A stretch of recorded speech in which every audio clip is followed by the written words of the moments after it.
Welcome to Neptune பாப்பு. இது அம்மாவின் கைவண்ணத்தில். இன்றைக்கி நம்ம சேனலில் ராகி அடை சட்டுன்னு 10 நிமிஷத்தில் எப்படி செய்கிறதுன்னு தான் பார்க்க போகிறோம். வாங்க பார்க்கலாம். அதுக்கு 1 கப் ராகி மாவை எடுத்துக்கலாம். அதில் பாதி அளவு இருக்க மாதிரி 1 கப் கோதுமை மாவு. இது நல்லா பைண்டிங் கொடுக்கும், அதுக்காக கோதுமை மாவு கொஞ்சமாக சேர்த்துக்கிறோம். தேவையான கீரை முருங்கைக்கீரை இதுக்கு ரொம்ப டேஸ்ட்டாக இருக்கும். வேறு எந்த கீரையும் இதுக்கு ப்ரிஃபரபுளாக நான் சொல்லவே மாட்டேன். முருங்கைக்கீரை ரொம்ப ரொம்ப சூப்பரான ஒரு காம்பினேஷனாக இருக்கும் இந்த ராகி அடைக்கு. அதுக்கப்புறமா ரொம்ப குட்டி குட்டியாக கட் பண்ண பெரிய வெங்காயம், பச்சை மிளகாய், கருவேப்பிலை, கொத்தமல்லி, தேவையான உப்பு, தூளுப்பு சேர்த்துக்கோங்க. இதை நல்லா பெசரிக்கலாம். தண்ணி எதுவும் தெளிக்கவும் வேண்டாம், ஊற்றவும் வேண்டாம். இந்த கலவையெல்லாம் ஒன்றா சேர்ந்து வர மாதிரி பெசரி எடுத்துக்கலாம் ஃபஸ்ட்டு.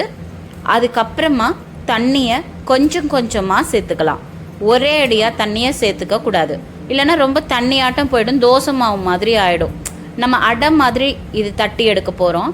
அதனால கொஞ்சமாக தண்ணி ஃபஸ்ட்டு தெளிச்சுக்கோங்க. பத்தலைன்னா மறுபடியும் கொஞ்சம் தண்ணி, அந்த மாதிரி கொஞ்சம் கொஞ்சமாக ஊற்றி ஊற்றி பிசைய போகிறோம். இது ரொம்ப ரொம்ப நல்லா சுவையாக இருக்கும். ஈவினிங்கில் குழந்தைங்க ஸ்கூல் விட்டு வந்தாங்கன்னா சட்டுன்னு ஒரு 10 நிமிஷத்தில் இது எல்லாம் ஒன்றா கலந்து நம்ம செஞ்சு கொடுத்துடலாம். இதுக்கு தொட்டுக்க சட்னியோ எதுவும் இருக்கணும்னு கூட அவசியமே இல்லை. வெறும் அடையை அப்படியே சாப்பிடலாம். உங்களுக்கு காரம் இன்னும் கொஞ்சம் அதிகமாக தேவை அப்படின்னா பச்சை மிளகாயும் கொஞ்சம் கூட சேர்த்துக்கோங்க, இல்லை வரமிளகாய் கூட 4-5 கிள்ளி போட்டு சேர்த்துக்கோங்க. உங்களோட காரத்துக்கு வீட்டில் இருக்கவங்க எப்படி சாப்பிட்றாங்க, குழந்தைங்களா பெரியவங்களா எப்படிங்கிறத பொறுத்து இந்த அளவுகளை கொஞ்சம் மாற்றிக்கோங்க. பட் முருங்கைக்கீரை சேர்த்து செய்யுங்க, கீரை சேர்க்காமல் செஞ்சிடாதீங்க. இந்த அடையை ரொம்ப ரொம்ப சூப்பராக இருக்கும். ஸோ இந்த பதத்துக்கு நம்ம பிசைஞ்சு எடுத்துக்கலாம். பாருங்கள், இந்த மாதிரி நம்ம இது ரொம்ப ஊற வைக்கணும் அப்படின்லாம் அவசியம் கிடையாது. ஸோ இந்த அளவுக்கு நம்ம உருட்டுனா உருண்டை பிடிக்கிற மாதிரி வரணும். ஸோ இந்த பதத்துக்கு நம்ம பிசைஞ்சு எடுத்துக்கணும். ஸோ இது ஊற வைக்கணும் அப்படிங்கிற அவசியமே கிடையாது. நம்ம என்ன பண்ணலான்னா அப்படியே இதை உடனேயுமே சுட்டுடலாம்.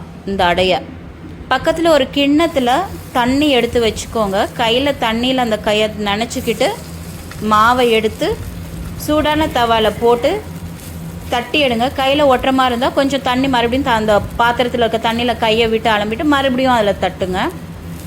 ஸோ நல்ல மெல்லீஸாகவே தட்டலாம். இது தட்டி லைட்டாக எண்ணெய் ஊற்றி பொறுமையாக சிம்மில் வச்சு வேக வைங்க. ரொம்ப ரொம்ப ஹை ஃப்ளேம் இந்த மாதிரிலாம் வைக்காதீங்க. மீடியம் ஃப்ளேமுக்கும் கொஞ்சம் கம்மியாக வச்சு எடுத்து சுட்டு எடுத்தோம் அப்படின்னா நம்மளுடைய ராகி அடை சூப்பராக தயாராகிடும். இதுக்கு கார சட்னி ரொம்ப செம்மையான காம்பினேஷனாக இருக்கும். நம்ம பல்தானிய தோசைன்னு ஒன்று போட்டிருப்போம், மல்டிகிரெயின் தோசை. அதில் தக்காளி சட்னி எப்படி செய்கிறதுன்னு போட்டிருக்கோம். அந்த தக்காளி சட்னி இதுக்கும் சூப்பராக இருக்கும். ஸோ வேணுங்கிறவங்க அந்த வீடியோ செக் பண்ணி எப்படி செய்கிறதுன்னு பார்த்துட்டு இந்த ராகி அடையும் தக்காளி சட்னியும் செஞ்சு பார்த்துட்டு எப்படி இருக்குன்னு சொல்லுங்கள். கண்டிப்பாக உங்களுக்கு ரொம்ப ரொம்ப ரொம்ப இது பிடிக்கும். கமெண்ட்ஸில் எப்படி இருந்துச்சுன்னு சொல்லுங்கள்.